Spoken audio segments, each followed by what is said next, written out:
அடுத்ததாக அஸ்மாவுல் ஹுஸ்னா, அதாவது அல்லாஹ்வின் அழகிய திருநாமங்கள்.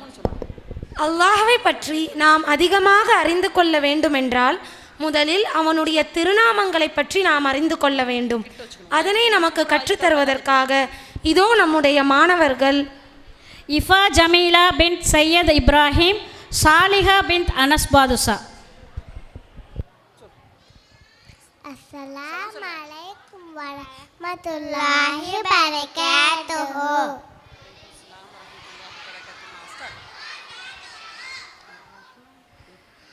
الرحمن الرحيم الملك القدوس السلام المؤمن المهيمن العزيز الجبار المتكبر الخالق البارئ المصور الغفار القهار الوهاب الرزاق الفتاح العليم الخبير البصير الغفور الرفيع المعين المدير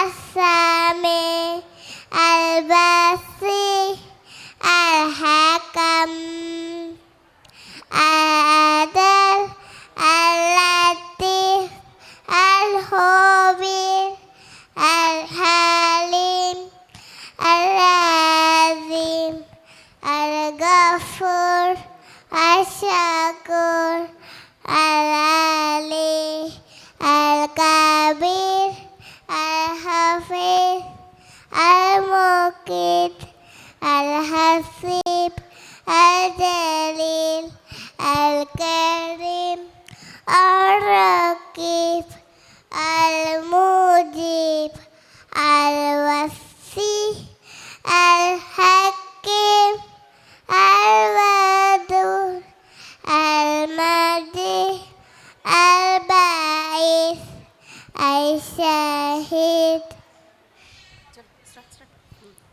الحق الوكيل القوي المتين الولي الحميد المقسي المبدي المعيد المحيي المميت الحي القيوم الواجب المجيد الواحد الأحد الصمد القابل المقدم المؤخر الأول الأخير الصحيح الباطن الوارث الرصيد الصبور النافي النور الهادي البادي الباقي الوارث الرحيم الصبور. السلام عليكم ورحمة الله وبركاته.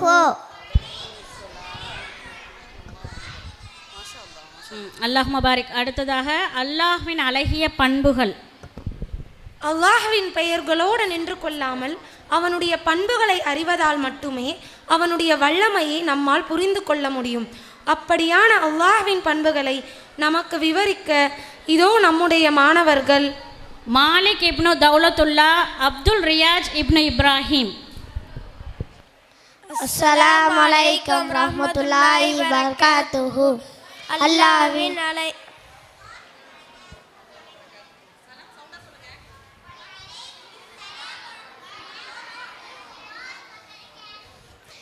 அல்லாஹ்வின் அழகிய பண்புகள்.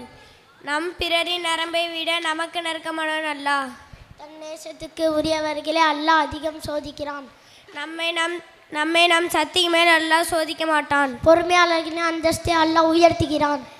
நாம் அல்லாவை நோக்கி நடந்து சென்றால் அவன் நம்மிடம் ஓடி வருகிறான். நாம் ஒரு நன்மை செய்தால் அல்லாஹ் நமக்கு 10 மடங்கு கூலி தருகிறான். நம் மீது கிருபை செய்வதை அல்லாஹ் தம் மீது கடமையாக்கி கொண்டான். நாம் அல்லாஹ்வை நோக்கி உயர்த்தும் கைகளை வெறுங்கையாக அல்லாஹ் திருப்பி அனுப்ப வைக்கப்படுகிறான். அல்லாஹ் நம்மை நேசிக்கும் போது மலக்குகளிடமும் நம்மை நேசிக்க சொல்கிறான். கிழக்கும் மேற்கும் அல்லாஹ்வுக்கு சொந்தம். நீங்கள் எந்த பக்கம் திரும்பினாலும் அல்லாஹ்வின் முகம் இருக்கிறது. நிச்சயமாக அல்லாஹ் விசாலமானவன், எல்லாம் அறிந்தவன். அஸ்ஸலாமு அலைக்கும் ரஹ்மத்துல்லாஹி பரகாத்துஹு. அல்லாஹ் மபாரிக். ஆண்களுக்கு ஜமாத்தோட தொழுகை அங்கே நடக்கும், தொழுகைக்குரிய இடத்துல. பெண்கள் நீங்கள் ஒழு செஞ்சுட்டு வந்து நீங்கள் இருக்கிற இடத்துலையே தொழுதுட்டு இன்ஷால்லா வெயிட் பண்ணுங்கள். அதுக்கப்புறம் ப்ரோக்ராம் இன்ஷால்லா கண்டினியூ ஆகும். அல்லாஹ்வின் நேசத்தையும் மன்னிப்பையும் பெற்றுத்தந்து நம்முடைய ஈமானை வளர்க்கக்கூடியதுதான் இந்த திக்ரு. அதனுடைய சிறப்புகளை பற்றி நாம் அறிய இதோ நம்முடைய மாணவி சல்ஹா பின் சம்சுதீன். அஸ்ஸலாமு அலைக்கும் ரஹ்மத்துல்லாஹி வபரகாத்துஹு. நிச்சயமாக எல்லா புகழும் அல்லாஹ்விற்கே. அவனை புகழ்கிறோம், அவனிடம் உதவி தேடுகிறோம், அவனிடம் பாவ மன்னிப்பு கேட்கிறோம். அல்லாஹ் நமது ஆன்மாக்களின் தீங்கை விட்டும் நமது செயல்களின் கெடுதிகளை விட்டும் அல்லாஹ்விடம் பாதுகாப்பு தேடுகிறோம். அல்லாஹ் யாருக்கு நேர் வழி காட்டினானோ அவரை வழிகெடுப்பவர் யாருமில்லை. அல்லாஹ் யாரை வழிகட்டில் விட்டு விட்டானோ அவருக்கு நேர் வழி காட்டுபவர் யாருமில்லை. அல்லாஹ்வை நினைவு கூறுவதன் சிறப்புகள். அல்லாஹ் கூறுகிறான், நீங்கள் என்னை நினைத்து கொண்டே இருங்கள், நானும் உங்களை நினைத்து அருள் புரிந்து வருவேன். நீங்கள் எனக்கு நன்றி செலுத்தி வாருங்கள், எனக்கு மாறு செய்யாதீர்கள். அல்லாஹ்வை நினைவு கூறுவதென்றால் என்ன? எந்தெந்த நேரங்களில் எல்லாம் அல்லாஹ்வை நினைவு கூற வேண்டும். எனது அருமை இஸ்லாமிய உறவுகளே, அல்லாஹ் நம்மை எதற்காக படைத்திருக்கிறான்? அவனை வணங்குவதற்காக தவிர வேறு எதற்காகவும் படைக்கவில்லை. காலை எழுந்தது முதல் இரவு தூங்கும் வரை நம் ஒவ்வொரு நொடியும் அல்லாஹ் நமக்கு வழங்கியிருக்கும் அவகாசம். நமக்குரிய நேரம் வந்து விட்டால் ஒரு நொடி கூட நம்மால் பிற்படுத்த முடியாது. அல்லாஹ் நமக்கு வழங்கியிருக்கும் வாழ்நாள் அவகாசத்தை நல்ல முறையில் பயன்படுத்தி கொள்ள வேண்டும். யா அய்யுஹல்லதீன ஆமனு ஸுக்ருல்லாஹி திக்ரன் கஸீரா. நம்பிக்கையாளர்களே, அல்லாஹ்வை அதிகமாக நினைவு கூறுங்கள். நபி ஸல்லல்லாஹு அலைஹி வஸல்லம் அவர்கள் கூறினார்கள், தனது இறைவனை நினைவு கூறுபவருக்கும் நினைவு கூறாதவருக்கும் உள்ள உதாரணம் உயிரில்லவன் மற்றும் இருந்தவனை போன்ற ஆகும். மேலும் நபி ஸல்லல்லாஹு அலைஹி வஸல்லம் அவர்கள் கூறினார்கள், ஒரு கூட்டத்தினர் உடைய இடத்தில் அமர்ந்த பொழுது தனது இறைவனை நினைவு கூறவில்லை என்றால் அது அவர் மீது அல்லாஹ்வின் புறத்திலிருந்து ஒரு குறையாகவே இருக்கும். அல்லாஹ்வை நினைவு கூறாமல் அங்கிருந்து எழுந்தால் செத்த கழுதை போன்றதற்கு அருகில் உட்கார்ந்து எழுந்தவர்கள் ஆவார்கள். இதிலிருந்து அல்லாஹ் நம்மை பாதுகாப்பானாக. என்னென்ன விஷயங்களில் எல்லாம் அல்லாஹ்வின் வார்த்தைகள் அதிகமாக நினைவு கூறலாம் என நம் சக மாணவர்கள் உங்களுக்கு எடுத்துரைப்பார்கள். அஸ்ஸலாமு அலைக்கும் ரஹ்மத்துல்லாஹி வபரகாத்துஹு. அல்லாஹ் மபாரிக். அடுத்ததாக இஸ்லாமிக் மேஜிக்கல் வேர்ட்ஸ். முகமது ஆக்கில் இப்னு Mohammed Syed Abbas, Mohammed Umar ibn Abdul Hamid. அஸ்ஸலாமு அலைக்கும் வரஹ்மத்துல்லாஹி வபரகாத்துஹு. We are going to talk about the Islamic magical words. Thank you. Don't say thank you, say Jazakallah. I forgot. Don't say forgot, say Astaghfirullah. Amazing. Don't say amazing, say MashaAllah.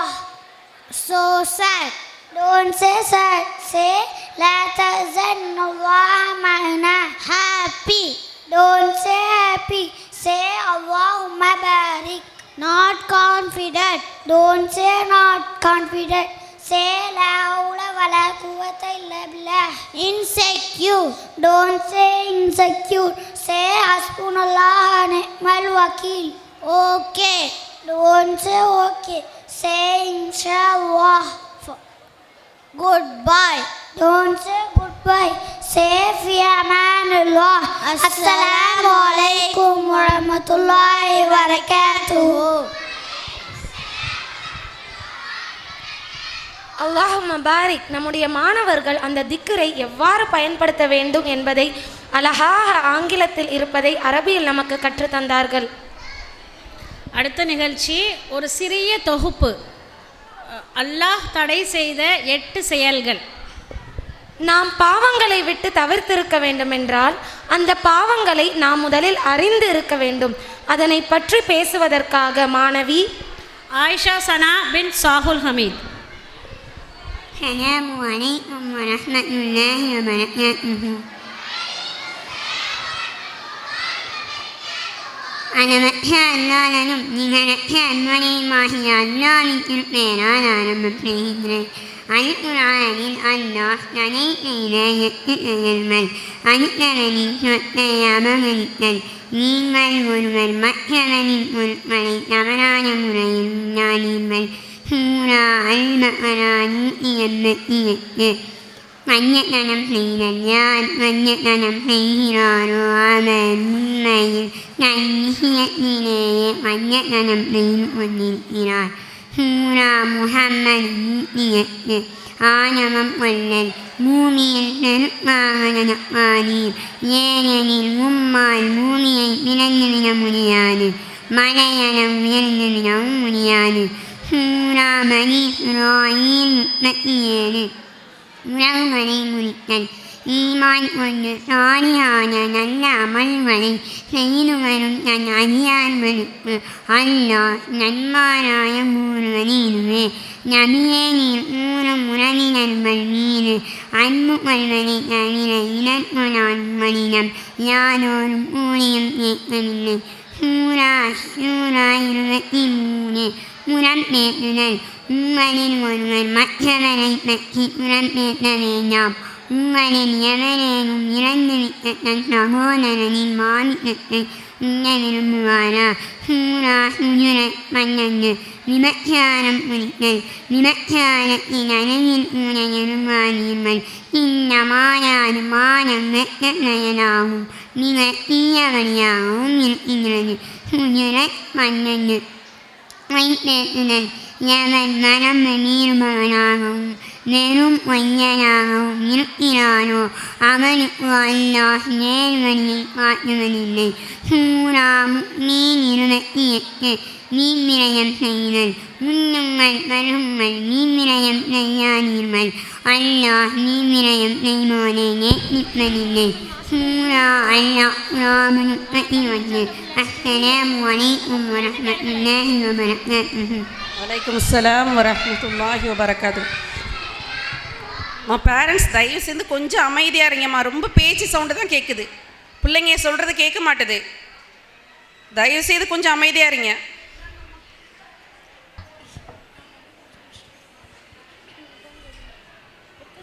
தயவு செய்து அமைதியாக இருங்கம்மா.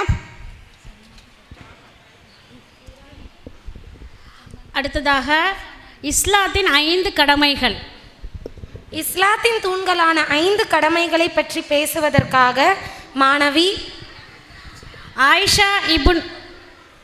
ஆயிஷா பின் அப்துல் ஹமீத். அஸ்ஸலாமு அலைக்கும் வரஹ்மத்துல்லாஹி வபரகாத்துஹு. அளவற்ற அல்லாளனும் நிகரற்ற அன்புடையனுமாகிய அல்லாஹ்வின் திருப்பெயரால் ஆரம்பம் செய்கிறேன். இஸ்லாத்தின் கடமைகளை அறிந்து கொள்வோமா? இஸ்லாத்தின் கடமைகள் 5. முதலாவது கடமை ஏகத்துவத்து கலிமாவை மொழிந்து சாட்சி கூறுவது. லா இலாஹ இல்லல்லாஹ் முஹம்மது ரசூலுல்லாஹ். வணக்கத்திற்கு தகுதியானவன் அல்லாஹ்வை தவிர வேறு யாரும் இல்லை. மேலும் முஹம்மது நபி ஸல்லல்லாஹு அலைஹி வஸல்லம் அவர்கள் அல்லாஹ்வுடைய அடிமையும் தூதரும் ஆவார்கள். இரண்டாவது கடமை தொழுகை. மறுமை நாளில் ஒரு அடியான் தொழுகையை பற்றியே முதலில் விசாரிக்கப்படுவான். தொழுகையை விடுபவர் நிராகரிக்கப்படுபவர். செயல்களில் சிறந்தது தொழுகையாகும். தொழுகையை பேணாதவர் மறுமை நாளில் காரூன், ஃபிரௌன், உபை பின் கலப் போன்றவர்களோடு நரகத்தில் எழுப்பப்படுவார். மூன்றாவது கடமை நோன்பு நோட்பது. இஸ்லாமிய மார்க்கத்தில் இதன் பொருள் உண்பது குடிப்பதை விட்டு விலகி இருப்பதாகும். ஏனைய நோன்பை முறிக்கக்கூடிய காரணங்களை விட்டு தவிர்த்திருக்க வேண்டும் என்ற நியத்துடன் ஃபஜ்ர் உதயமானதிலிருந்து சூரியன் மறையும் வரை பசித்தும் தாகித்தும் இச்சைகளை கட்டுப்படுத்தி இருக்க வேண்டும். அல்லாஹ்வின் தூதர் ஸல்லல்லாஹு அலைஹி வஸல்லம் அவர்கள் கூறினார்கள், ரமலானின் நம்பிக்கையுடனும் நன்மை எதிர்பார்த்துடனும் நோன்பு நோட்பவர்களின் முந்தைய பாவங்கள் மன்னிக்கப்படும். நான்காவது கடமை ஜகாத். ஜகாத் என்றால் வளர்ச்சி அதிகரித்தல் என்பதுதான் இதன் பொருள். ஜகாத் கொடுப்பது மனிதனை தூய்மைப்படுத்தும், அவனது ஆன்மாவை பரிசுத்தப்படுத்தும். வசதி உள்ளவர்கள் அல்லாஹ் அவர்களுக்கு வழங்கிய செல்வத்தை அல்லாஹ்வின் பொருத்தத்திற்காக வேண்டி ஏழைகளுக்கு கொடுக்க வேண்டும். 5வது கடமை ஹஜ். ஹஜ் என்றால் நாடுவது என்பதுதான் இதன் பொருள். பொருளாதாரத்திலும் மார்க்கத்தில் குறிப்பிட்ட நேரத்தில் குறிப்பிட்ட இடத்தில் நபி ஸல்லல்லாஹு அலைஹி வஸல்லம் அவர்களின் சுன்னாவை பின்பற்றி அல்லாஹ்விற்கான இபாதத் தான் ஹஜ் ஆகும். பொருளாதாரத்திலும் உடல் வலிமையிலும் சக்தி உள்ளவர்கள் தங்கள் ஆயுளில் ஒரு முறை எனும் மக்கா சென்று அங்கு தங்களின் மீதான கடமைகளை நிறைவேற்ற வேண்டும். இக்கடமைகளை நம்ம அனைவரும் சரிவர நிறைவேற்ற வல்லோர் ரஹ்மான் உதவி செய்வானாக. அஸ்ஸலாமு அலைக்கும் வரஹ்மத்துல்லாஹி வபரகாத்துஹு.